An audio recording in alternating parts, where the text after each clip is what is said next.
Today, in the media conference with Lal Goel, which is brought to you by V4 News, Caru News, V4 Stream, Malnadu TV India, News Gaon se, Samvad Sarokar News, Bharat Post News, Gyan, and Organ Donation India Foundation. Our endeavor is to enlighten you with the current topic. And today's topic is not only current, but very, very relevant. And the topic is learning from animals. Animals are a very clever and divine creature. Their existence and importance in a child's development are of inestimable value. Every animal has a unique life value. It impacts kids, and it's the duty of parents to highlight and impact these values into their kids. Studies have shown that animals exhibit a higher level of emotion compared to humans. This is why kids get to learn from them. And if the kids will learn from the childhood, then when they become adult, definitely those learnings will be very, very useful. Now, I would like to explain few of the learnings from the different animals. Bravery. The lion is an epitome of bravery. The lion is a courageous, bold, strong, and aggressive. This is a quality every child should possess. When I say every child, means the adults have to also possess, but when the adult was a child, then he should have learned this quality, so it will be always there. Forgiveness. The elephant is an animal that can be characterized as meek. They are subject to poaching and the practice forgiveness. Determination. The spider is a very persistent in terms of building its web. The spider never often makes its web from one attempt. He keeps going until it is done. If it gets destroyed, he gets to work again and starts to rebuild. Living in the moment. The life of a deer is a very simple and peaceful one. They live their lives peacefully, taking each moment at a time. Teamwork. The ants are my most cherished animal in terms of what you can learn from their behavior. The ant is an epitome of a collaborative effort. They work together, never leave anyone behind, and never let a workload tilt towards one side. Patience. The leopard stalks its prey with patience. He waits for as long as it takes to capture it. Loyal and faithful. A dog is a very loyal and faithful animal. A dog is a very supportive animal that does not require any reason to stand by you. Follow your own path. The life of a horse is independent of its pack. The life of the horse will teach to take their own path. Eat more vegetables. The second largest land mammal is an epitome of strength. Even with their strength, rhinos are herbivores that feed mostly on grass. Learning through imitation. Orangutans and other apes are among the most intelligent animals. Their imitation behavior is used for communication, showing affection, and above all, for learning new tricks. The apes knows what to imitate and when to do it. When they see something new, their natural curiosity leads them to imitate and try new things. Travel and learn. Whales live to travel in pack or pods and discover new places. They normally travel large distance during summertime. Business aptitude. Honeybee. Full division of work. So all animals have some qualities which, if we will inculcate in our childhood, or we will see to it that our child or the grandchild get these habits from them and we teach them, then definitely when they grow, they will definitely have those qualities. There are other animals also like cat, monkeys, so many. Everyone is having qualities and we can learn many, many things from them. And to discuss this very, very important aspect and topic today, the learning from animals, we have a very elite, those who are really animal lovers, panelists are with us. I would like to invite my first panelist guest, and he is Dr. Rajiv Anand. Dr. Rajiv Anand is the senior psychiatrist and marriage counselor. Dr. Rajiv Anand passed his MBBS in 1976 and did MD in psychiatry in 1980 from King's George Medical College, Lucknow. He opted to serve his country when it was very common to settle abroad for a brighter future. He has been serving society with his base in Mumbai. He has clients all over India as well as in many other countries. He was honored with Lifetime Achievement Award by AMA. He has conducted more than 3,000 workshops for different group and companies with audience size of 10 to 800. His television program on various channels have been widely appreciated for his forthright and practical approach. He is leading in the field of mental and emotional well-being for 41 years. He was president of IMA for 2 times. He was interviewed in several talk shows domestically and internationally. Welcome, Dr. Rajiv Anand on our show. Dr. Rajiv Anand, today's topic is quite different than our usual topics. We always talk about women, girls, men, and whatnot. But today we are talking about a different creature in the world, and that is the learning from animals. So we would like to know your views on learning from animals. Dr. Rajiv Anand, please. Yes, sir. Good morning. Thank you for the introduction and welcome to my colleagues on the panel. Sharina right now in Dubai, and Radhika in Bangalore, I believe, and Dr. Shubha Chogle in Mumbai. Welcome, all of you. Talking about learning from animals. First thing, I would prefer being called a student, always eager, always ready to learn from as many sources possible. As Mr. Lal set the tone for this morning discussion, even an ant, or even a donkey, or an elephant, or anything for the matter. Let's go back, ages back, when the planet Earth had a huge space, a lot of greenery. Those who remember the movie called Avatar, or some of the movie of that era, huge greenery and very little human population. It was a big ecosystem which supported human life, and reasonably well we can say that we supported human life in a beautiful way. People lived comfortably and people had a good time that time. Then we thought of becoming modern, evolution, anthropology, then we grew mind. From that cave time, we became smarter. Now we have big houses, we have big buildings, we have everything. We have a concrete jungle now. There's something called ecosystem, which is a bit of a word to understand. That every living creature on the earth is helping other living creature directly or indirectly. Nothing is without any purpose. If anything is breathing on the earth, if anything is alive on the earth, there's a purpose. Most of us may not be qualified enough to decode that. Right from the plants, any plant, even a thorny plant may have a purpose. Even a rose does have that thorn, it has a purpose. So anything and everything which is on the earth, which had been planned by some big power, has got a purpose. And purpose is to support the other lives.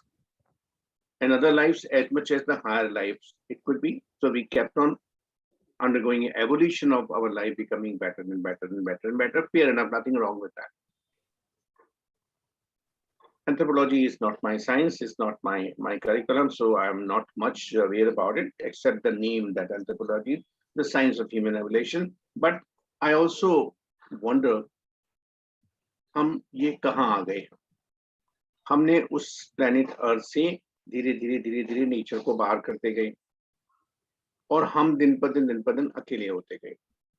It is too difficult for any one of us to imagine that the generation of our grandfather or many other people of that era who were rich enough to have big houses, and big houses was not so uncommon, unlike our today's houses of 2 BHK and 3 BHK and 1 BHK.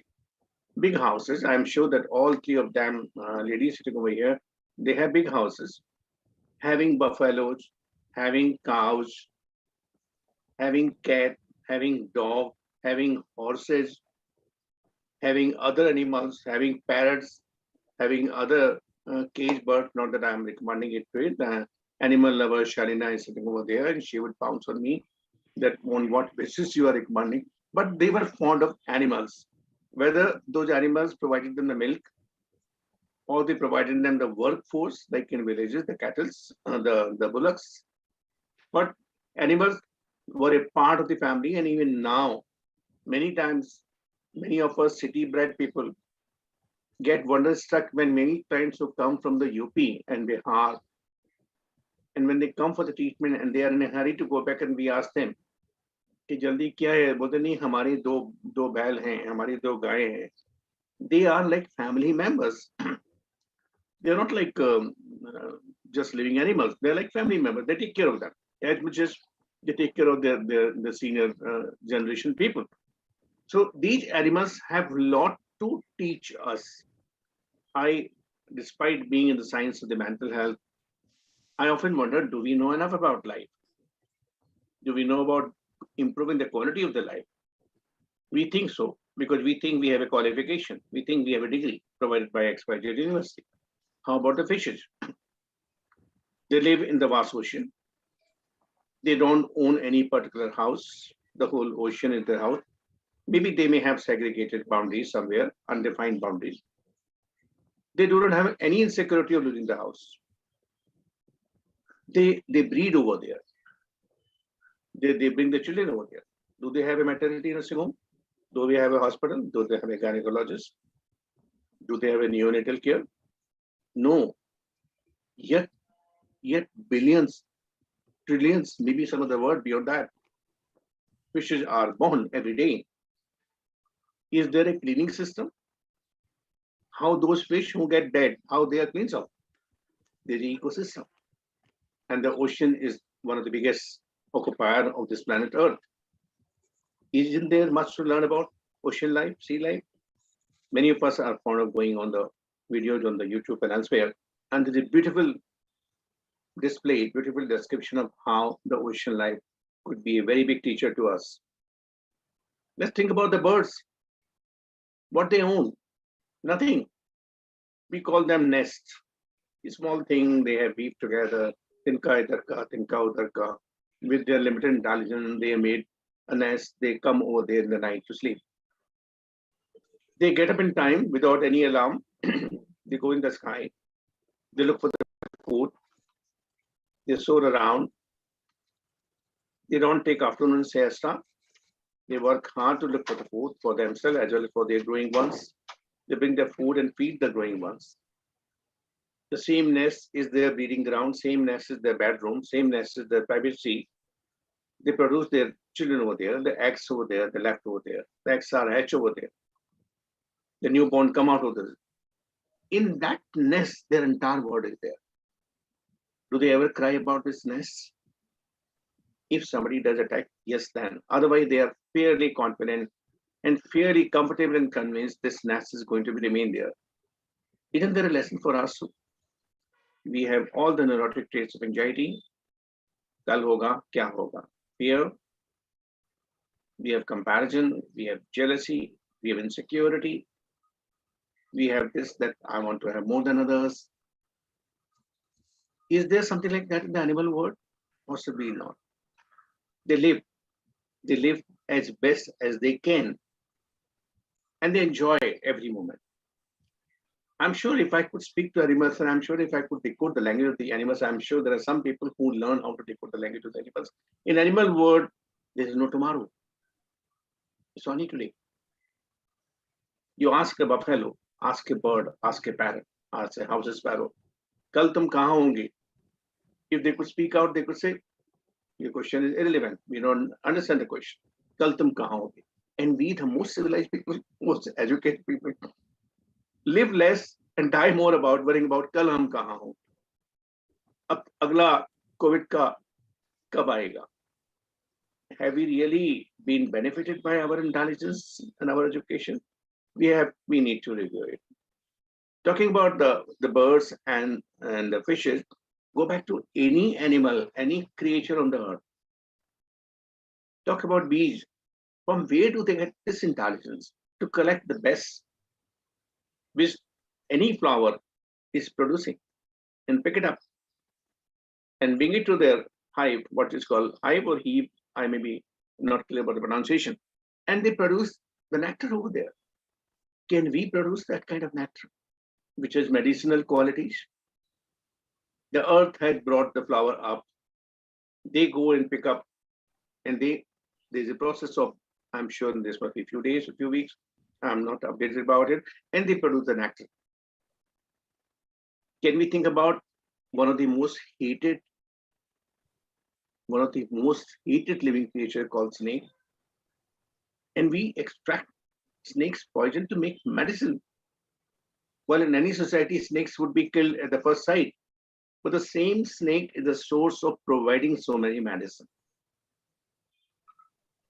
Can we ever think of all these animals are without any purpose in our life? No. As Mr. Lal said in the beginning, most of us, and that includes me, I wish we could have been surrounded by the animals as many as possible, right from the childhood.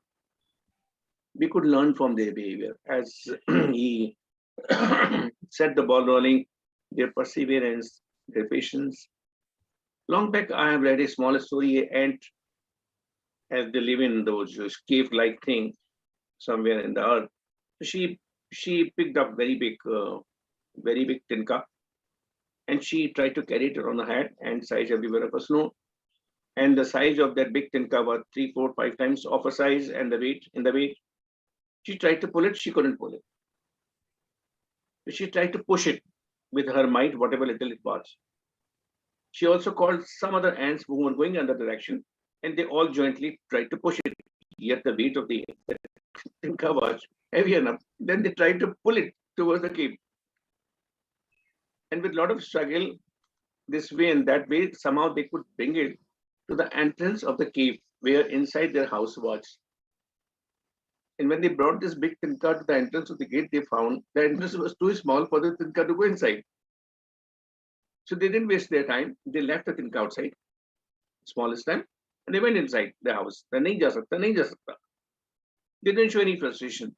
So do animals have frustration? Do animals have depression? I'm sure that all of us are clear about they don't have it. Why do we have it? Animals live only for today, and we do not live neither today nor tomorrow. Animals are least educated, least qualified, even this word is irrelevant now in their context, but they live every moment. They come back to their home nest, all the birds, with the sunset. They don't have any alarm system. They don't take their dinner late. They don't have a system to relax their mind with a glass of alcohol. They sleep. They synchronize their biology.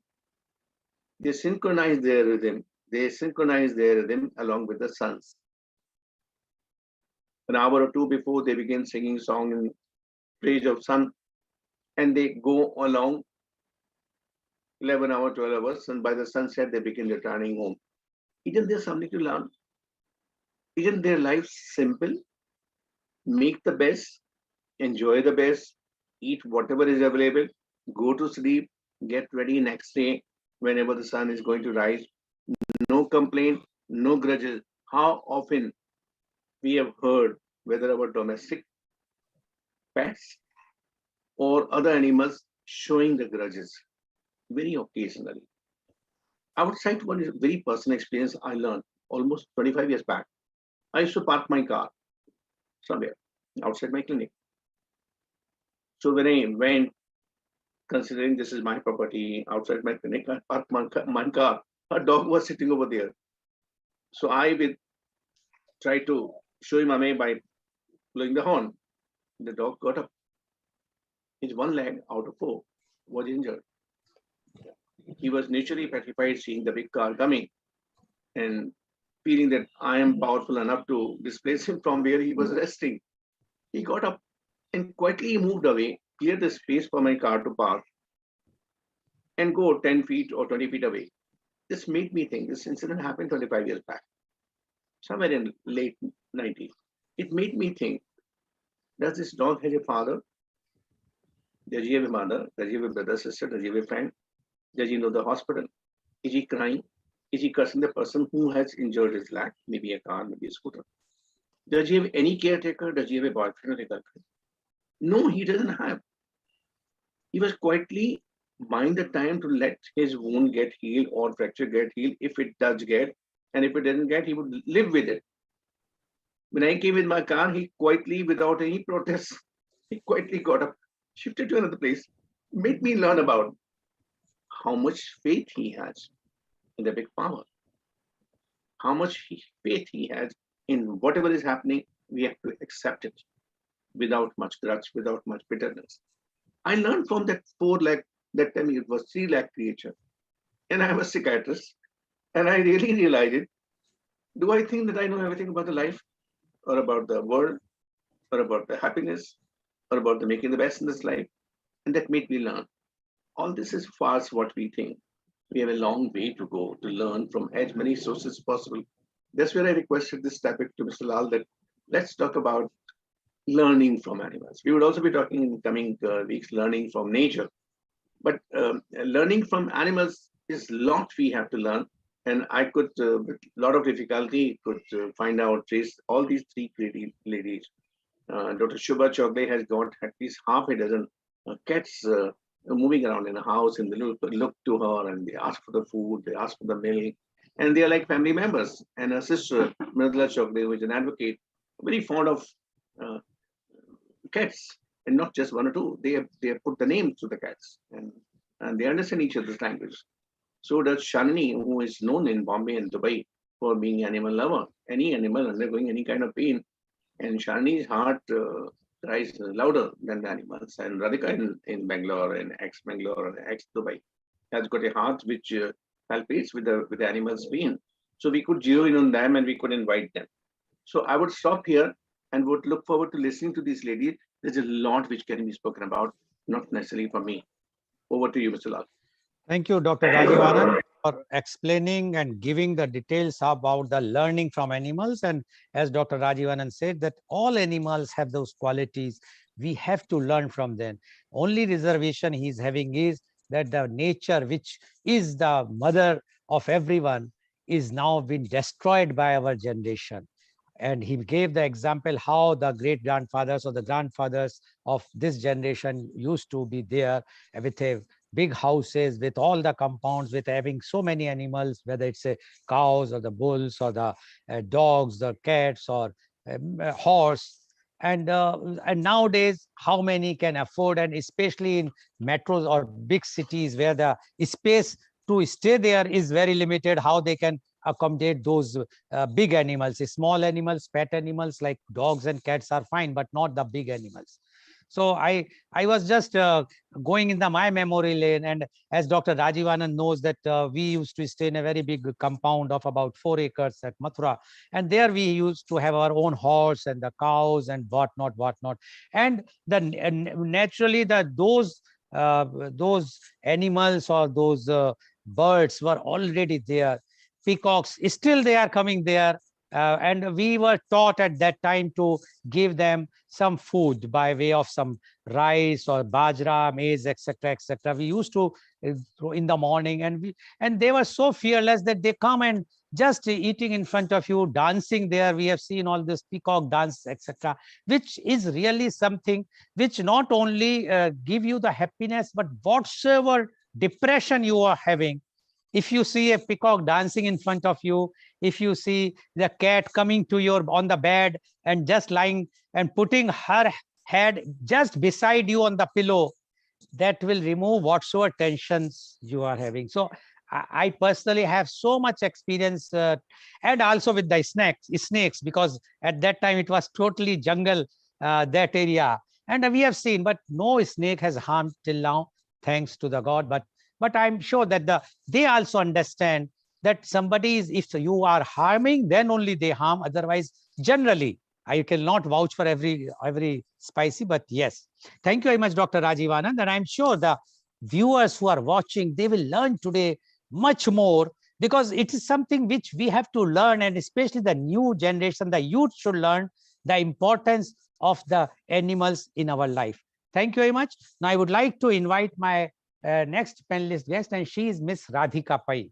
Miss Radhika Pai is an ex-banker and now head of Vidyaship Community Trust, Bangalore. She is a Reiki and crystal healer. She is keen and curious to learn, hence unlearning to learn constantly. Welcome, Ms. Radhika Pai on our show. Ms. Radhika Pai, you have heard Dr. Rajiv Anand. Now we would like to know, because you are very keen and curious to learn, hence unlearning to learn constantly is your motto. So we would like to know your views on learning from animals. Ms. Radhika Pai, please. Please unmute. Thank you, Mr. Goel. Thank you, Doctor, for having me over. And also with all what you said is pretty much what even I agree. There's one point which really comes out for me is that, we human beings have become the users. We use every animal possible. They don't do this to us. I don't see any animal trying to use us, but we human beings have never stopped. And I don't think we're going to stop either. You told us about how the snake venom is being used. That is, the venom was created for that poor snake, for him to protect himself. Wahan bhi humne encroach kiya. We encroached their land. We pounced on them. We have done everything possible to destroy the animal kingdom. Yet they survived. If you just see how they coexist, I wish we human beings learned to coexist.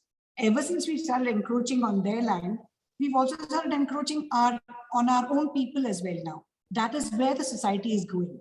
If we learn how to, the animal knows how to trust its instinct. I think we have lost out on this. So much of information, so much of technology, so much of scientific research, everything, but we've forgotten something which God has given us, which is trust our instinct. We haven't done that. And another thing which I noticed is that herbivores they only eat vegetables, right? They only eat the greens because their teeth are made that way. If you actually go and check our teeth, we also are not supposed to eat meat. But have we stopped?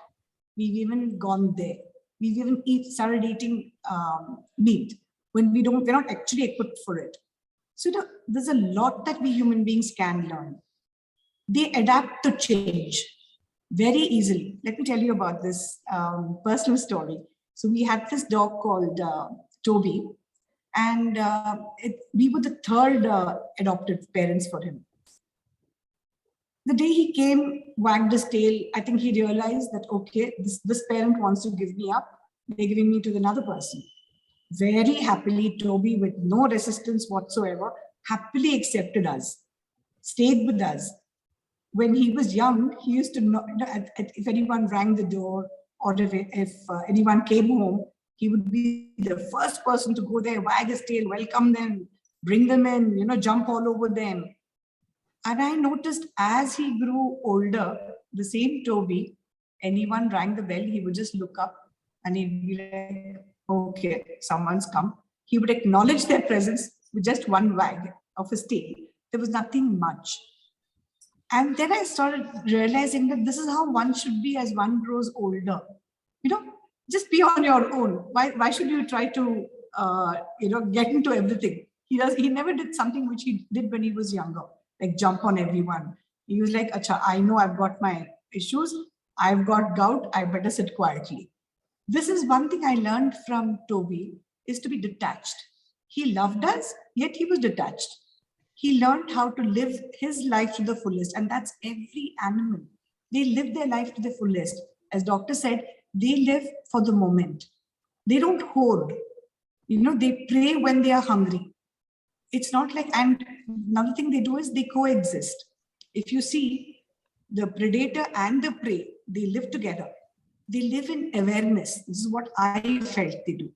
The lion also knows that the deer is there. He does it only when he needs it. So it's need-based. There is no guilt in that also. I don't think any lion will feel guilty. Arey, maine kya kar diya? Usko pata hai, usne ye karni hai. He's made for this. Likewise, we human beings can also learn how to not hoard things, how to live in the moment, how to be in awareness. They are very much aware. So you'll find them coexisting, not unnecessarily getting into any panga, doing things only when it is needed. if you see the animal kingdom, they have a lot of unity. You will see the elephants walking in herds. I think today we human beings need to know that unity is our strength. We need not do what we're doing now. You know, this dividing and ruling, we don't need to do this, but yet we do it. I end my 2 thoughts with this. Thank you. Thank you very much, Ms. Radhika Pai, for giving your views. And she also says that, and she made a very important point. She says that we are using the animals. Animals are not using us. And that is the problem today, that we try to take out those things. And she mentioned about the venom, snake venom. Yes, I know, because there is a very famous institute in Mumbai called Hopkins Institute.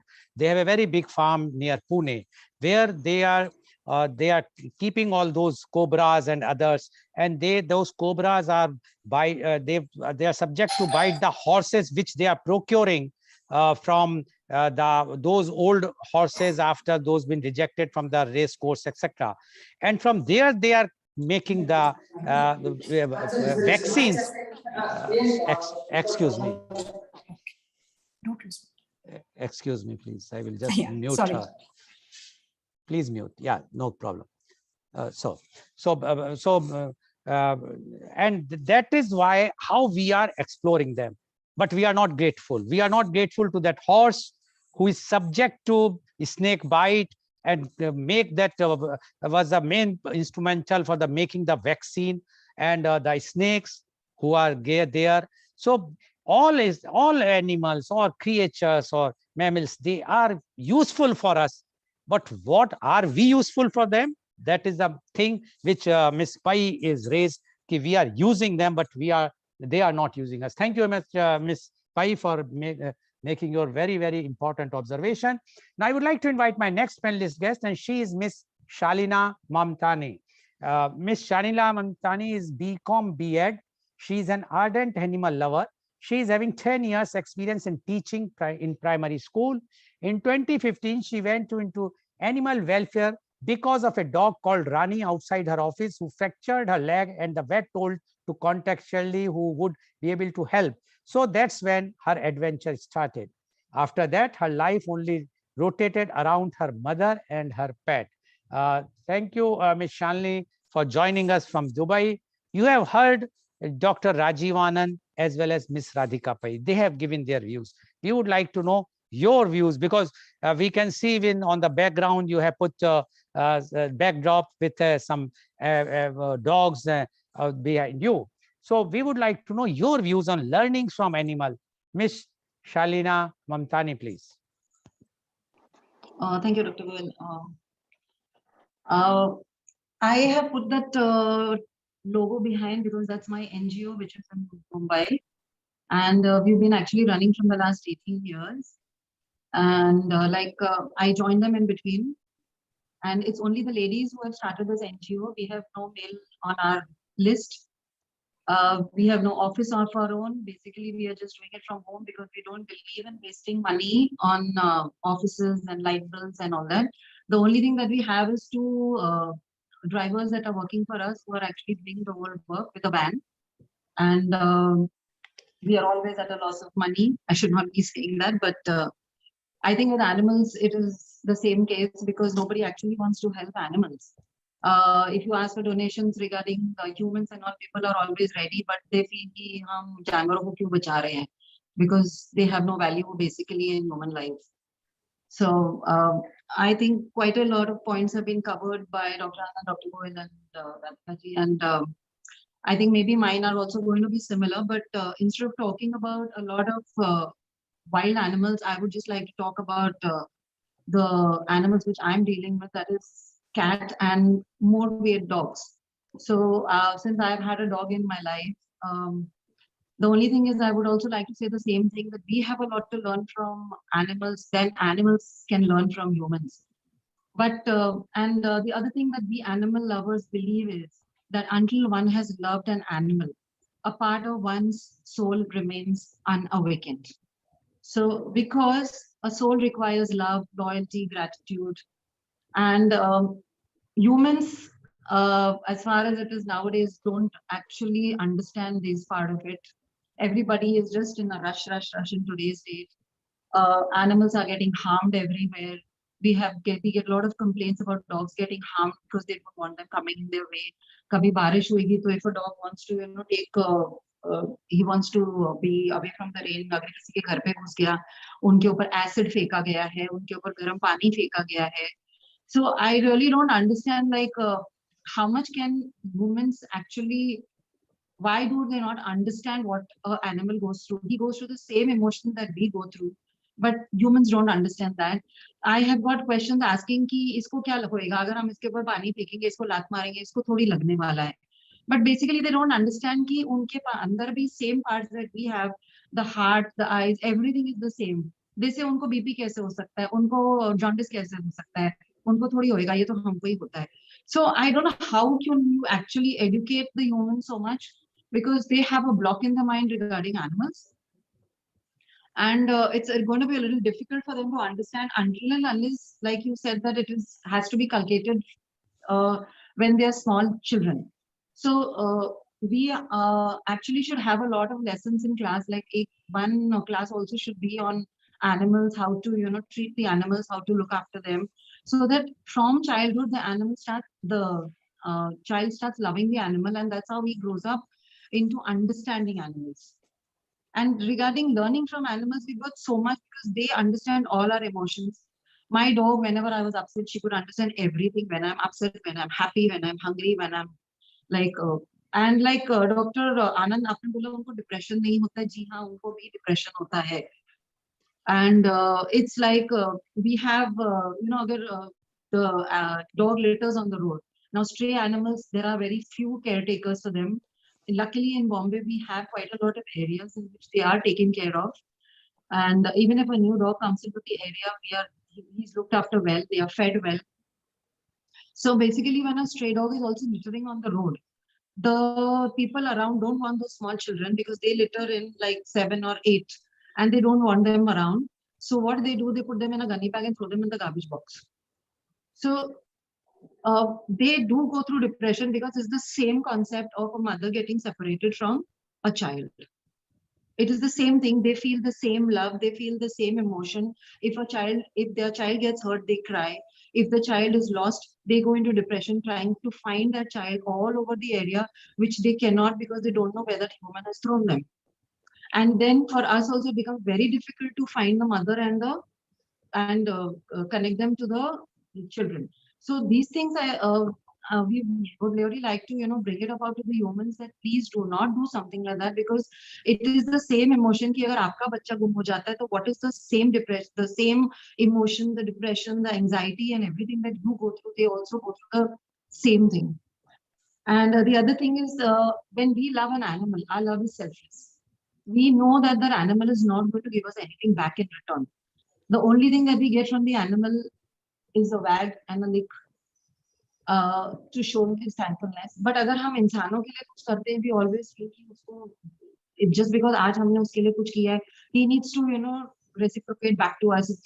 Like if we give him 5,000 कि हमको वो कल help करेगा, अगर नहीं करता है तो why did we do this? Why did we do that? Whereas when we are doing it for animals, we have nothing in mind because we know हमको वहाँ से कुछ नहीं मिलने वाला है. We are very selfless. The love is there. We are just happy with that one lick and one wag of his tail. Ki, okay, he's satisfied. We are satisfied, and that's it. The look on his face is enough. It gives us everything in life. And like somebody said, they also live for the moment. Like we don't live for the moment. हमारे घर पे सुबह झगड़ा होगा तो like we keep carrying that on. But an animal, if you notice, if I slap him in the morning and I go out, if I come back, he's there waiting at the door for me, with his tail wagging, with a smile on his face and the love in his eyes. And he's forgotten the slap that I gave him in the morning. But ye hum log se nahi hota hai. We take that grudge for days and days together that he did this to me. So like, why should I listen to him or why should I do that? Because he's insulted me and all that. But where animals are concerned, all that doesn't come into his head. Because for him, it's only love, love, love. There is no other, yes, they do go through all the other emotions. But in the end, they only want to give us love. And because their life is only surrounded by the one person whom they love.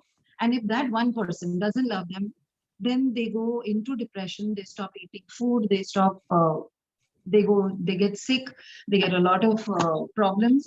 So basically, वही होता है कि they need love, and animals actually need love.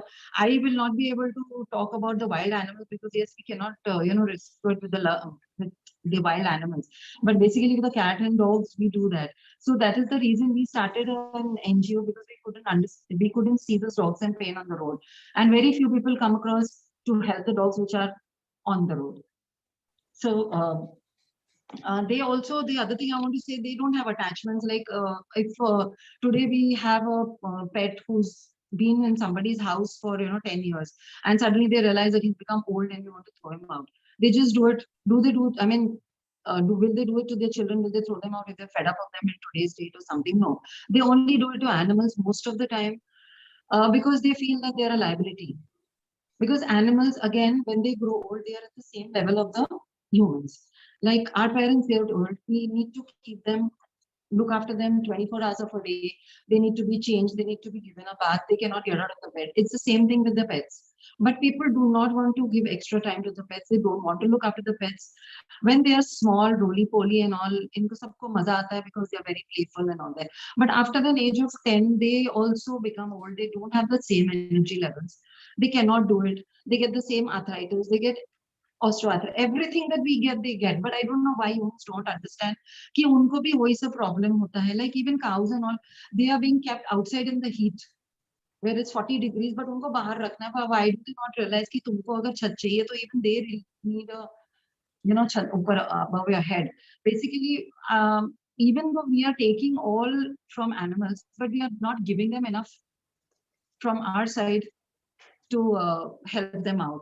And the only thing in the end I would love to say is, even if the children need to learn that, because they don't like to be treated badly, they don't like to be hit, they don't like to be spoken rudely to. Same way, an animal also doesn't like to be hit every minute and doesn't like to be spoken rudely. So if these things are taught to the children during the smaller age, they can understand what an animal goes through. Because agar unko toy bhi do, to they have a habit of just throwing the toy. So they don't understand that they're not supposed to hurt. So agar hum wahi samjhate hain unko ki you are not supposed to hurt the cat, you're not supposed to hurt the animal. So they try to understand that. So even on the road, when they see, they will not try to hit them. Because there are a lot of parents also who keep saying that, "Arey, side mein ho jao, because that dog will bite you." But that's such a wrong impression that the parent is putting into the mind of the child. Whereas all the animals don't just come and bite you. They only do bite you when you are hurting them. And that same thing goes for us also. If somebody is trying to hurt us, we always pounce back. So everything between the animals and us is the same. But the only thing is we are two-legged, they are four-legged, and people don't want to understand that. The other thing is, I would just like to end it up by saying that once a dog dies, we always say that he goes over the rainbow bridge. Because for us, like dog ka agar aap ulta loge, it is God. So for us, they are like God. I don't go to the mandir, but agar mujhe aaj kisi dog ke liye help karna hai, to I will run, whether I have 104 fever or what. That is not the criteria. Whether I'm wearing a 10,000 ka dress, it is not the criteria at that moment. For me, it is just go on the floor, go on your, like we also need to go on our fours to help them. If you cannot go on your fours, you cannot help an animal. So that's what we do.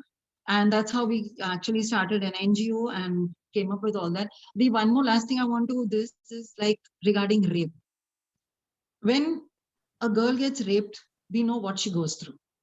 When there is a gang rape or something like that. Same thing even dogs go through. When they are on heat, all the male dogs are behind her. And what she goes through is the same thing what a girl goes through. So that is why our main aim of SOS is sterilization. We try to pick up all the female dogs, get them sterilized, so that at least they are free of all these problems in their life. And that's how we started. We are only, again, ladies doing this from home. And we all are very happy. There's a different connection between all of us because our only topic is animals. Isko ye hua, usko hua, wo cat ko problem hua, he's wounded, that wounded. Because usually we never talk about we got a 5 lakh cut necklace or we got a 10,000 cut dress. So our basic only one simple topic is animal, usko kaise theek karna hai, usko how do you deal with it. Thank you, Dr. Goel. I think I'll just end that. Thank you very much, Ms. Shalina, for giving your views. First of all, I must congratulate you for such type of a nice NGO in Mumbai. And I saw that how this NGO is working in Mumbai. And this is what is required today. And as you are saying that people are not caring, today we have become like a stone-hearted. When we are not even interested to give the organs, donate organs to our own kith and kin, our own family, you can imagine how we are going to think about the animals or the pets. That is a change, and it's basically a societal change which we are seeing today. And I'm so happy that you are doing this. And as you have mentioned, yes, the emotions are always there in the animal, and especially in the pets. I have seen they are also having one more emotion is jealous. They are jealous. I was having a Pomeranian. She used to sleep on our bed, and when my son he wanted to come on my bed, she never allowed. So this was that type of jealousy. Although she never have any problem with my son otherwise, but she never wants that anyone else should come and sleep on our bed. Me and my wife are sleeping, and she has to be on with us. So they also want love. And as you said, in return, they always give you the happiness, the happiness which you will not get by spending money on your dresses or necklace, as you mentioned. But if, as you rightly said, if they wag their tail and if they just nod, and the way they look towards you, their eyes gives you that thing. That is a pursuit to happiness which you will not get. So thank you very much for your efforts which you are doing and other ladies are doing. So these things we require, but unfortunately, I can say in many of the cities or majority of the cities, this thing is lacking. And I know, because in one of my program, Mrs. Menka Gandhi was the guest, and she was mentioning how the RWOs, those residents associations, how in Delhi, they are making laws that no one can feed them, no one even feed the birds and others. They says that our things are becoming dirty. And she was so unhappy during the COVID time. She says, just imagine what is happening to the pets as well as the birds if there is such a ban, because no one can go out. But if they can throw something in the compound of the building, the multi-storied building, that has been banned. According to her, we are so cruel. And I also agree with that. At least when we know that COVID time, everything is locked down, you cannot go out to feed the stray dogs or anywhere. How you will do it? At least you can put something outside in your compound only, let them come inside, let them do. But we are heartless, ruthless, whatnot. Thank you very much, Ms. Shalina, for giving your very, very important views and creating such a nice NGO. I hope that everyone, all of should have somehow to their heart for the animals also. Forget about the men or the women. Now, coming to our next panelist guest, I would like to invite my next panelist guest, and she is Dr. Shubha Chogle. Dr. Shubha Chogle is MSc PhD. She is a clinical biochemist and animal lover. She worked at Beach Candy Hospital and Research Center as manager, clinical biochemistry and immunology, and quality manager for 25 years. She is faculty for MSc students of Mumbai University. She is co-guide for MSc students of Mumbai University and NMIMS, deemed to be university. She is also visiting faculty for the students of Diploma in Clinical Analysis, Mumbai University. She published various research papers in national and international journals. She worked as a guiding speaker for few corporate companies. And her hobbies are singing, reading, learning new techniques, cooking, loving, and caring animals. Welcome, Dr. Shubha, on our show. Dr. Shubha, you have heard our earlier panelist, Dr. Rajiv Anand, Ms. Radhika Pai, Ms. Shalina Mamtani, and they all have given their views about the learning from animals and their love for animals. We would like to know from you, because you are an animal lover, but you are a clinical biochemist and you have worked in a very reputed reputation, and still you are giving your consultancy and your specialty to many of the corporates. We would like to know your views on learning from animals. Dr. Shubha Chogle, please. Yes, sir. Can you hear me? Yes, please, go ahead. Good morning, sir. Thank you very much for giving me an opportunity to speak on your forum. I must thank Dr. Rajiv Anand also to recommend my name to you to include me in this platform. As you said that during COVID times, Maneka Gandhi was one of your analysts, and that she was very upset that nobody said that the animals come and then they make things, how can we throw food, this, that. Even when I used to go out to the chemist and all, I used to see many cats and dogs running here and there for food.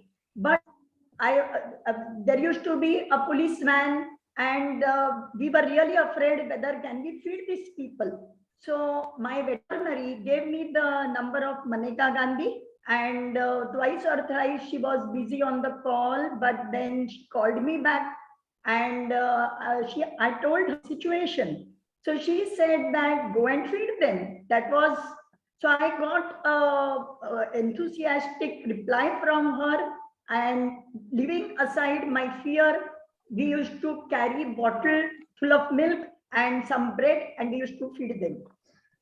Now we are considering ourselves to be very superior because we have brains, we have feelings, we have emotions, and we consider ourselves to be too wise. But we cannot deny that these animals who are actually considered as animals from our side are also intelligent. They are also having their feelings, they have emotions. In fact, from the dogs and the cats which we have in the house or who are our pets, we learn the art of compassion from them. We teach our children to be compassionate towards each other. As you said in the beginning that about the ants have teamwork. They always, so what we learn from these ants, that we should make ourselves sufficient, self-sufficient for the future, because they do not go all alone. They go in team, they carry everything, whatever they get, and they never allow the belongings that they carry to fall on one side. They balance themselves well.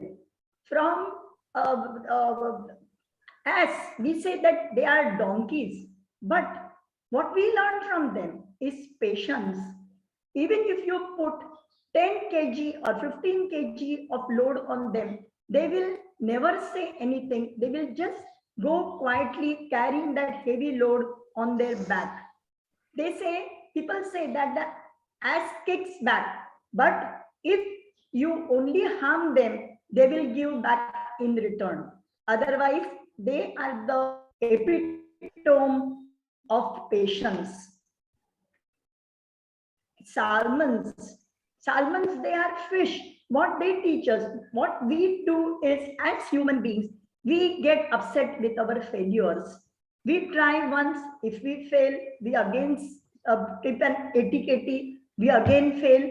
And so what happens is, we go into mood of depression and we stop trying. But take an example of the salmon, who from the shallow waters, from the fresh water, from that gravel part where they lay the eggs, finally go upstream to the ocean so that to lead their adult life. But what is, they come back to the fresh waters to spawn, that is to lay eggs back. During this course of time, lot many eggs are destroyed. Their small ones are eaten up by the bigger fishes, but yet they don't give up. They do come back from the upstream, that is from the ocean, back to the fresh water to lay eggs. So what we learned, that never give up, never get disgusted. The point is about the elephant. You said that epitome of patience. What I can say is they practice that they have got a senior elephant who has lived for many years, and the matriarchy, what it is known as, elephant who is very senior, and the younger ones will pay respect and follow this elder elephant because she has got many years of experience. When they have this kind of experience, they look for the disaster which is coming in, and the other smaller elephants are taken care of. They also epitomes of love and promise. Similarly, if we can also see the Canadian geese, which fly in the V shape, gives us an idea of leadership.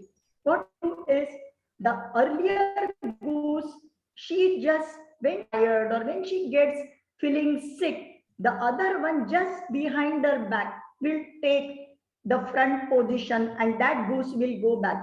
It teaches us that we need to be leaders. Many a times people don't take the leadership. They say, oh, why should I interact? Why do I worry about the other's failure? No, they practice the idea of leadership. Similarly, the whales, they go together and they have got a language of speaking to each other, and they go far distances. Bravery, and also the leopards and the lions, they teach us. What they teach us? That you never announce your moves till you achieve them. We say, oh, I'm going to do this, I'm going to do that, I'm going to speak in that conference, I'm going to have publish a very big paper. Please never announce your moves until and unless you achieve them. So this is the way we learn from animals. Similarly, bravery and there are so many examples where we learn from animals. Now, even Miss Salina said that if the dog becomes sick, I've seen that my pets, it's a very, very sorrowful thing that they stop eating. But they never say ooh or ah as we keep on shouting, we keep on yelling, expressing our pain. But no, they will just sit quietly and not harm or not trouble us at all. It's a very difficult time when they stop eating. They have to open their mouth, thirst the medicine or water, because they even do not take a drop of water. So it's a very troublesome job to open their mouth, to put a drop of water or to put the medicines inside their throat. So, and also when they are sick, when they are very bad, they stop cleaning their bodies. Generally, they always, if you see, once they have their milk or once they have their prey, they will clean their mouth, they will clean their faces, they will clean their paws, all on their own. But when they are sick, they stop doing this, which is a very sorrowful plight, and they become very dirty. We have to take them to a clinic to clean them. So even one more thing they teach us is that they stretch their bodies, they stretch their paws, and give us an example of practicing yoga. We just keep on lying in the bed. If we are feeling lazy, we do not do all these moves, but they definitely do it. So we should learn from animals. And only thing is that these wild animals, we are away from all this. So even one more thing I would like to say, that many of the people have got an idea, oh, Billy ne mera rasta kaata. Now whole day is going to go to waste. So that is not the way. In fact, why don't you take it the other way? That I was blessed by the Billy going across, because I have never seen any work going to failure if any cat crosses my way. That is just a bad idea or a bad notion that we all have in our minds. We should always, as Mrs. Radhika Pai said, that We only take from them. But you should also love them, apart from the idea that we are not going to gain anything from them. We should always love them, because if you don't love them, there is nobody who will take care of them. One heart should have some kind of feeling. Who cannot talk, who cannot express their feeling. In fact, they teach us how to follow our path. They also teach us to take rest, because we keep on working. We keep on working all the time. We work and work without giving any thought of taking a rest. And that is the reason why we go into depression, why we suffer from setbacks. But see a cat, it will live in the moment. It will enjoy, it will hop, it will skip. You just put one strip of your medicine packet, the thrown from whatever you take out the tablet, and just look to the cat moving about, skipping, jumping over it, and playing around. But at the same time, it will take its own time to take rest. Express your feeling by purring. All the cats, now whatever cats I have, as Sir said, that I have cats in my house, everybody would like to come and sit on my lap, turn by turn. When I come from the hospital or when I come back from my work, they will all sit around. Who is going to go first on my lap or on my sister's lap? So that is the love that they give us. And that is why we actually, in fact, when I lost my dad and my brother on the same day, Sir knows about it. So they were the people who gave us initiative, who cherished our life and who made us live with the moment. So have some love for the animals. Do not only exploit them. Do not try to use them. Have some love and try to give them love, compassion, and feeling from your heart, so that they too will love you. They will never give back until and unless you trouble them. If you trouble a snake or if you kick a donkey, then only that donkey or horse will kick you back. Otherwise, they are not going to do it. We only are the cause for all this. Have patience, have compassion, have love, have feeling for these animals who cannot hear, you cannot talk, who cannot express their feelings. Thank you so much, Mr. Goel and Dr. Rajiv Anand, once again, to give me an opportunity to talk on this forum of media conference, Loving with Animals. Thank you. Thank you very much, Dr. Shubha, for giving your views. And as Dr. Shubha has explained the learnings from different animals and the pets, and she says how that they are giving love.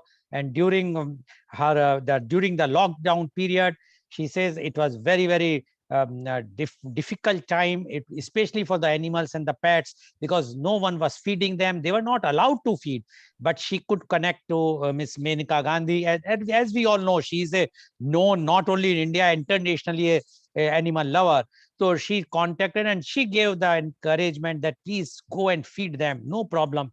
And we have seen even the police also supported. Many times it happens the police people also wanted the food to be given to them. And we have seen in the cities afterwards, when the media raised this voice at that time, and people has come out large-heartedly and try to support. But there are few who are against. They say when we are not getting the food, why we should give to the animal. But that type of thing, as we all know, that when we are talking about animals, when we consider them as our own family member, so how we can distinguish in one family member and other family member? We have to think for everyone. Thank you very much, Dr. Shubha, for giving your views. Now I would like to ask my first question to Dr. Rajiv Anand. Dr. Rajiv Anand, we in India, in the name of urbanization or development, we are finishing all the forest, greenery, as you have also mentioned. And our zoos are not at all properly kept. If you go to Baikala Zoo or even that National Park Zoo or any other, even Delhi, what we have seen in our childhood, the animals there used to be in a very proper way, healthy and whatnot. But today it's very pathetic condition. And we want to learn from them. What do you say about it? Mr. Lal, I fully agree with you that in the priority list, animals have been sidelined by all the powers in general, who could do a lot, as well as the society in general. We have made animals redundant, as if they have nothing to do with our life, as if our mission is to make money, earn money, have big cars, have big houses, and the animals are a liability. So it's becoming out of fashion to have a pet these days because it's difficult to manage. I mean, I have some of those who somehow manage the pets at home and give them protection. I have few friends who have good pets and they treat them as their own child, and it's commendable. Leaving aside those who can and those who can't, even the compassion for the animal, which Shalina is representing over here, as well as Shubha and Radhika both have displayed ample trait of that. Why is that missing? We can never see the unconditional love anywhere else as much as from the animals, be it any animal, be it horse or deer or pet dog or cat, whereas we can get a display of unconditional love for a small food, which also is not supplied to them regularly. How much care we extend to them. In fact, very strangely and very sadly, we have banned even the house sparrows to enter our house because of the fear of the mosquitoes. We have put that Netflix or whatever is called net, etc. House sparrows can't enter the house while they were doing a great job as scavenger. They were selectively picking up the insects, live or dead, and they were cleaning our house or many other function. So my request to people, individuals, get back to compassion, because that's not just extending compassion to the animal, that's keeping your great trait of compassion alive in you. You can't let your heart die, the physiological heart. You can't let your liver go to get damaged. You can't let your lungs get spoiled. So you can't get your psychological, emotional, spiritual heart die. If you can't vibe, if you can't connect with the other living creatures, then you're in the process of getting dead. As we are witnessing world over, whether on this pretext or that pretext, people are ready to kill each other, kill fellow human beings, leave aside killing the animals. Let's try to review our life and bring back the rectification as much as possible. Back to Mr. Lal. Thank you very much, Dr. Rajiv Anand, for giving your views. Yes, you rightly said that we require the compassion, etc., which we are lacking. Now, my question goes to Miss Radhika Pai. Miss Radhika Pai, Dr. Rajiv Anand says compassion. But what we are seeing today in big cities or even small cities also, people are those who are keeping, I'm not talking for everyone, so please don't take it otherwise.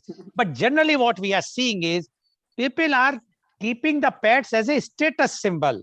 They have seen the advertisement of Vodafone. They have seen some advertisements of some other dog or the cat. They are showing and they are showing off, but they don't have the actual love. The dogs they are buying for 50,000, 75,000 rupees. And they are saying, see, I purchased this. But whether they have that actual love, what we have seen in our childhood, even a stray dog is as loving, or a stray cat, without any money. We never purchased any animals at that time, and they walked in at our home, and it's a welcome for everyone. But today, it has become a status symbol, not something which you all have spoken about, the family member, but we consider as a status symbol. And when I have even seen somebody died for a day or two, they say, okay, very bad, that animal. And then again, they purchase someone and they say, now we have purchased for this for my money. What is your view about this, Ms. Pai? Now, if you really ask me, Mr. Goel, I would squarely put the blame on technology today. We've got social media. We've got people doing things only for social media. Have you seen where we are going as a human race? We're doing things just to get likes, just to be accepted. So even this animal thing, adopting an animal, they don't believe in adopting, they believe in buying an animal. So buying an animal again is become I've got the money, I've got to flaunt, like you said. So we have forgotten that there is a difference between animals, human beings, right? Human, someone who can breathe and think, and a machine. So today, a car is being washed well, a car is being taken care of, a car is loved, whereas human, no, we don't believe in doing that. So somewhere down the lane, I somehow feel that technology has made us, this virtual world has made us disconnected with the actual reality of life. It's just not about a pet that people, you see the youngsters taking care of. It's again the older generation who needs to step in and explain, right? We don't believe in doing this at all today. Everyone is saying, why will I want to fall into this? We all don't believe in telling our younger ones anything because we fear. Main thing, again, if you ask me, I'll come back to the same thing. Let me just put the blame only on social media. People wanting this to, a status symbol. You rightly put it. It's a status symbol. It's nothing like that. When my grandson wanted to buy a dog, I told him, I said, no, why do you want to buy it? Why don't you adopt it? It's just up to us to explain to our young ones. Now he's got a stray dog and he loves this pet of his. So it's just a little bit of us telling the children that today each of us are on our own usual very busy lives. Nobody's got the time for anybody else. So you're talking about a dog. We don't have time for our own people. Feed other dogs. True. Thank you, Ms. Pai, for giving your views. Now my question goes to Ms. Shalina. Ms. Shalina, you are running a NGO that is SOS. But we have seen in India, there is an NGO or a organization called PETA, People for the Ethical Treatment of Animals. How much hurdle they have faced. And I still remember when the circus, which we used to go earlier as a child, we used to enjoy those activities, but we never understood at that time that this is a cruelty. But when they explained, there was so much resistance from everywhere, although they won the cases, court cases, and now it's totally banned. But do you think what PETA is doing, such type of thing is required by all other NGOs also to come out openly and to tell the people, explain to them that we should not do something which will be termed as a cruelty for the animals? What are your views? Because you are running an NGO and I know that your NGO is doing very good work in Mumbai, but other NGOs, what message you want to give to other NGOs? Because now, although Ms. Pai says that the social media is to be blamed, but I can say that I have seen many of the youngsters today, because of the social media and such types of discussions which might be taking place or whatnot, they want to do something for the animals, but they are handicapped. They are not getting that much support as you, Ms. Shalini, you have rightly said about that funds are required and this thing, but you are doing it from home. So what message you want to give to those who really wants to love them, learn from the animals, but they are handicapped because they think that it requires lots of investment and whatnot.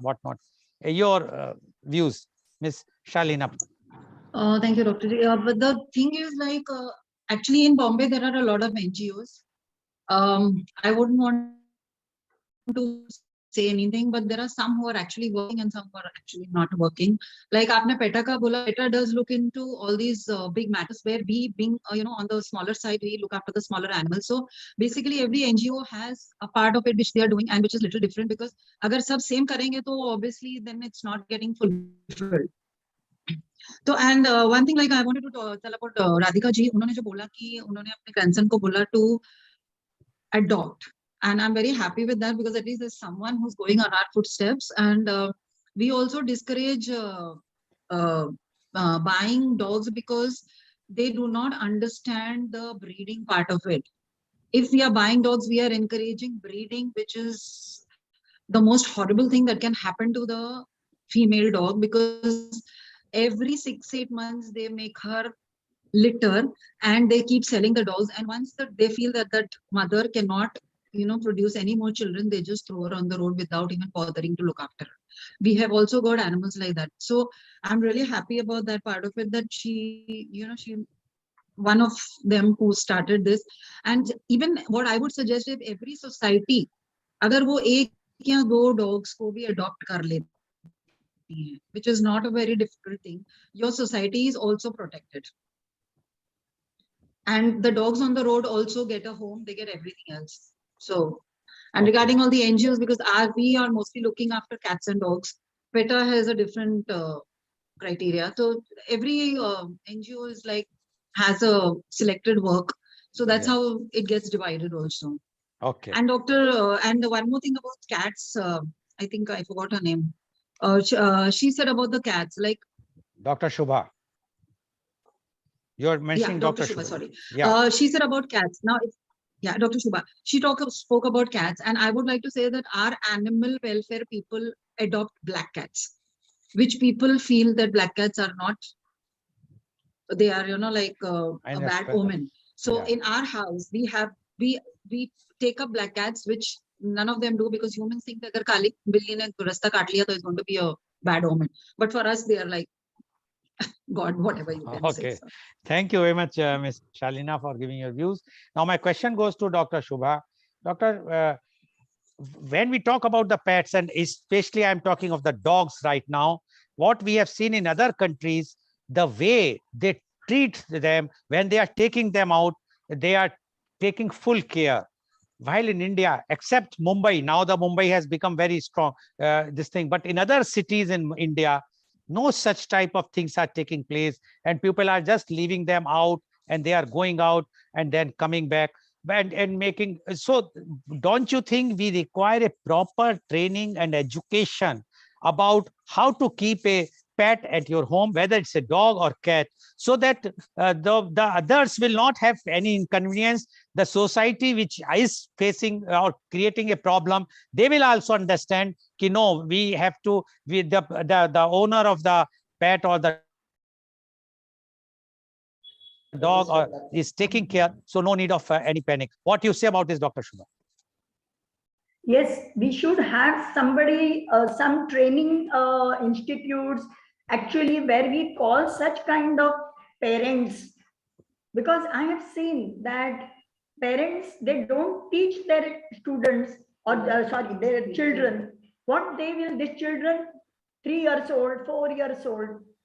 This is what I've seen. Like if it's a hot season, if we keep a bowl full of water, these children will purposely go and make them ulta or put mud in that, or then pull tails of the cats, or they will ride a small bicycle and put them on their body.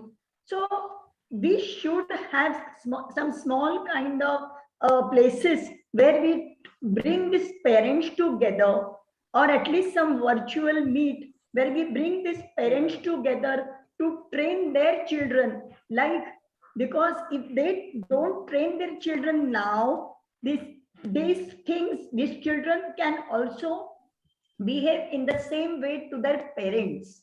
So they should teach their children that be compassionate to the animal. We are not feeding them, or we are not contributing anything, but at least when a bowl of water filled there downstairs, you should not put it upside down. Purposely they will throw it, put lot of mud or stones in that, or even knife, blades, etc. So such kind of small teaching places should be, or some virtual meetings should be held, so that these parents come together to, where we can tell them that please train your children, because to be compassionate. I have seen the scientists say that those animals who are well looked after by the children, where the parents tell them to be responsible to these pets, the pets are also happy. In fact, they have a better health and a better mental health to the children also, where they grow up and get similar kind of love feelings to their parents as well as to the elders.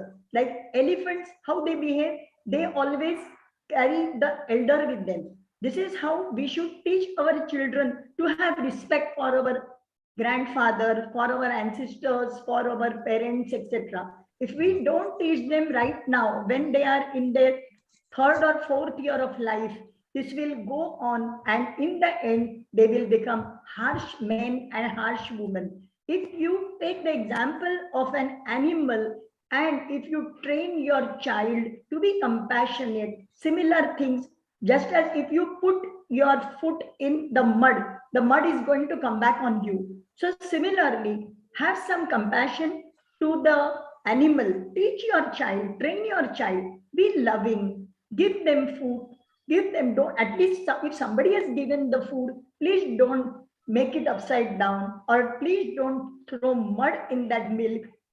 Try to train them. We should Okay. have such small kind of places Okay. where we can train Yeah. our, Yes. bring the parents together so that Yeah. they can Yeah. train their Yes, children. please. Thank you, Dr. Shubha. Now, my last, I would like to ask you all a one minute message or a small message for the youth. What message you would like to give, Dr. Rajiv Anand, for the youth, how Yes. they can learn from the animals? Yes, sir. Very clear message in the heated environment which is going on around us. Animals don't have any religion. They don't have any scripture. Their best religion is practiced in their day-to-day life, every moment of their life. Live and let live. Learn to coexist. Okay. Respect the differences each one has from each other, and support them, help them live a better life. What better lesson animals could teach us? We, the human being, have to look up to the animals to make us learn, not from any scripture. I'm leaving the names unnamed. Okay. That Okay. nobody heard Okay. about. Thank you. Thank you very much, Dr. Rajiv Anand. Miss Radhika Pai, what message you would like to give to the youth? Please unmute. So what I would want to tell the youth is understand that we need the animals more than they need us. We have to, you got talk about saving the planet. Well, we need, for the ecological system to work well, we need to learn to coexist. We need them more than they need us. And I end my two thoughts with this. Thank you. Okay. Thank you very much, Ms. Pai. Ms. Shalina Mamtani, please. Please unmute. My message to them is they are the voice in today's world. I would really be happy if some of them really come forward and, you know, help the animals, because we all are getting old now and we need the younger youth to go ahead with it. So please care for the animals. In case they want to help us, they're sure to call us up and go ahead with it.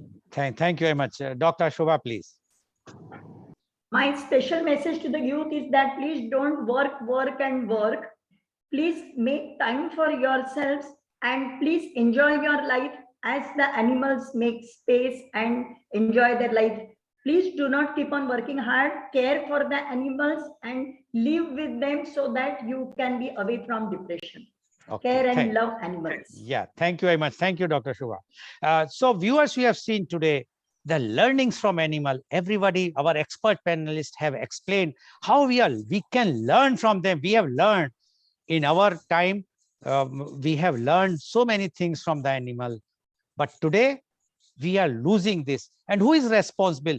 The civil society is responsible. We should not put a blame on politicians or bureaucrats or anyone else. If we decide, if we will not inculcate those values, those learnings, what we have learned from the animals in our childhood, how our grandchild will understand that. If we will inculcate those values today, they will learn, and they will also learn from the animals what they cannot learn from others. And as our panelist says, if they are giving us the unconditional love. And as I mentioned earlier also, I am seeing today in our country or other countries also, the love, even the human beings among ourselves, is all superficial. When we cannot donate organs, why? But the animals or the pets gives you unconditional love. They are always there to help you. And if we will take the help from them, definitely our lots of depressions, tensions will go away. And that is only possible if we also treat them as a human. We call us ourselves as a human. Are we human or inhuman? We have to take a decision for this. Thank you very much. And today's program has been live telecast by V4 News, Caru News, V4 Stream, Malnadu TV India, News Gaon se, Samvad Sarocar News, Bharat Post News, Gyan, as well as was shown live on Facebook and YouTube. And our endeavor to bring to you every day new topic on Media Conference with Lal Goel at 10:30 a.m. And tomorrow being Friday, tomorrow we are going to do the first Global Youth Conclave on holistic education. This is the first series because till now we are doing on a youth conclave, which is all the students from the country. But now for tomorrow, for the first time, we are doing Global Youth Conclave on holistic education. And our chief guests are Dr. Santosh Kumar Patnaik, former Managing Director, Indian Railway Finance Corporation, New Delhi, and Mr. Bajnath Pandey, Senior Manager, Partner, Marketing, Virtusa, Bengaluru. And our youth, we have 8 youth guests from different countries, right from Canada, Pakistan, India, United Kingdom, Ireland, and South Africa. They will be joining tomorrow live at 10:30 a.m. So please tune in tomorrow for Media Conference Lal Goel at 10:30 a.m. Thank you very much, Dr. Rajiv Anand. Thank you very much, Ms. Radhika Pai. Thank you very much, Ms. Shalina Mamtani. And thank you very much, Dr. Shubha Chogle, for joining and giving your very, very educative, encouraging, and enlightening views. And I'm sure all our viewers who have watched today's our program or who are going to watch afterwards will get the cue and try to start learning from the animals, because we cannot learn from the humans. At least we should learn from the animals. Then only we will know how great our great grandfathers or the great fathers or the great parents, grandparents were so eco-friendly, which we are not today. If we have to survive, we have to give our children and grandchildren this earth in a proper shape. We have to learn from the animals. Thank you very much. And thank you all the viewers for watching our show. Thank you.